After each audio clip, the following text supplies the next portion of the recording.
স্বাগত বন্ধুরা, আপনারা দেখছেন আপনাদের প্রিয় চ্যানেল নেচার গার্ডেন গুরু। আজ আমি আপনাদেরকে দেখাবো আমার এই গাছটি বাটারফ্লাই ফ্লাশ বোগেনভিলিয়ার একটি ভ্যারাইটি। হঠাৎই গাছটি গোড়ায় ফাঙ্গাল ইনফেকশন হয়ে গাছের গোড়া থেকে হালকা ফেটে যায় এবং ভেঙে যাওয়ার উপক্রম হয়েছে। তাই এই গাছকে আমি বাঁচানোর চেষ্টা করছি, সেটাই আমি আজ আপনাদের সামনে তুলে ধরছি। প্রথমত গাছটি ভেঙে গেছে, খুঁটিটা নষ্ট হয়ে গেছিলো। এবার এই গাছে নতুন খুঁটি বেঁধে তারপর ভালো করে যে ডালগুলো আছে সেগুলোকে আমি প্রথমে কেটে দেবো, কারণ অতিরিক্ত ডাল থাকলে গাছ ভার হয়ে যেতে পারে এবং গাছ নষ্ট হয়ে যাওয়ার সম্ভাবনা আরও বেড়ে যাবে। তাই ভালোভাবে পুরনো ডালপালাগুলিকে কেটে একটা ভালো সুন্দর পরিষ্কার করে গাছটাকে আমি কিন্তু বাঁচানোর চেষ্টা করব।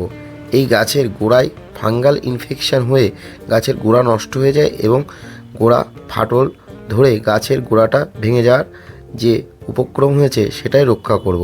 তা আসুন, প্রথমে এইভাবে ভালোভাবে টাইট করে গাছের ডালগুলি বেঁধে দিয়েছি, কারণ গাছ যাতে না নড়ে। ওই দেখুন কিভাবে গাছের গোড়ায় ফাঙ্গাল ইনফেকশন হয়ে ফেটে গেছে। এবার এটাই কিন্তু আমি গাছটাকে যাতে বাঁচে তার জন্য ব্যবস্থা করছি। একটা প্লাস্টিকের জলের বোতল নিয়েছি এবং সেটাকে কেটে এইভাবে কভার করে দেবো এবং এর ভিতরে কিন্তু আমি একটা মিডিয়া তৈরি করেছি। সেই মিডিয়া দেবো রুটিং হরমোন লাগিয়ে। তাহলে এইভাবে যদি আপনাদের গাছ নষ্ট হয়ে যায় বা ভেঙে যায় গোড়া থেকে, তখন কিন্তু এই পদ্ধতি যদি আপনারা অবলম্বন করেন দেখতে পারবেন অনেকটাই কিন্তু উপকার হবে। প্রথমত আমি একটা রুটিং হরমোনের পেস্ট তৈরি করে নিয়েছি, যেটা কাটিং এইড। এটা কিন্তু খুব ভালো কাজ করে শিকড় বেরোতে।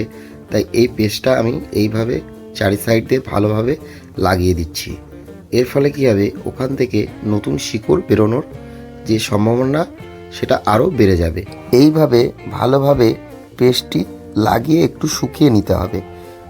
এরপর গাছের যে সমস্ত অংশগুলো আছে কাটা হয়েছে সেখানে ভালো করে আমি ফাঙ্গিসাইড লাগিয়ে নেব, কারণ আরও যদি গাছের ফাঙ্গাল ইনফেকশন বেড়ে যায় তাহলে গাছকে একেবারে আর বাঁচানো যাবে না। এইভাবে গাছের উপর যে আমি প্লাস্টিকের বোতল কেটেছিলাম সেটা এইভাবে সেট করে দেবো টবের সাথে এবং মাটির সাথে কালেকশন থাকবে। এইভাবে ভালোভাবে বেঁধে দেওয়ার পর আমি কিন্তু একটা উপরে ছোট একটা যে টপ টাইপের সেটা করে নিচ্ছি। এইভাবে দেখুন, যদি গাছের কোনো সমস্যা হয় গোড়ার দিকে, এই পদ্ধতি কিন্তু অবলম্বন করলে গাছ কিন্তু বেঁচে যাওয়ার সম্ভাবনা অনেকটা বেড়ে যায়। মানে ওই গোড়া থেকে গাছ পচে অনেক সময় নষ্ট হয়ে যেতে পারে।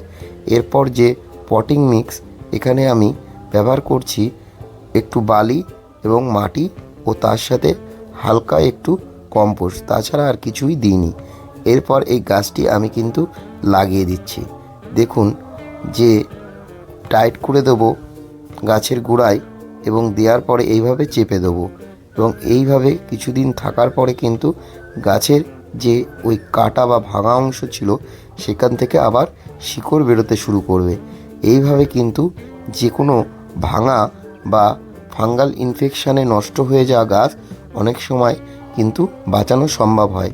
তাই বন্ধুরা, আপনাদের বাড়িতে যদি কোনো রকম গাছ এইভাবে ভেঙে যায় তাহলে ডালপালা কেটে এইভাবে যদি গাছকে আবার পুনরায় পটিং টাইপের করে দেওয়া যায় অর্থাৎ ওই জায়গাটায়, তাহলে কিন্তু গাছ কিন্তু অটোমেটিক বেঁচে যায়। কিন্তু এটা একটু সময় লাগে, কিন্তু গাছের কি হয় অনেকটা নতুন করে জীবন ফিরে পায়।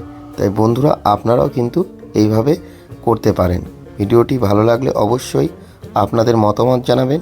যদি উপকারে আসে তাহলেও বলবেন। ভিডিওটি দেখার জন্য ধন্যবাদ এবং যারা নতুন বন্ধু আছো অবশ্যই চ্যানেলটি সাবস্ক্রাইব করে নাও, কারণ এমন ধরনের ভিডিও এই চ্যানেলে আমি আপনাদের সামনে তুলে ধরব।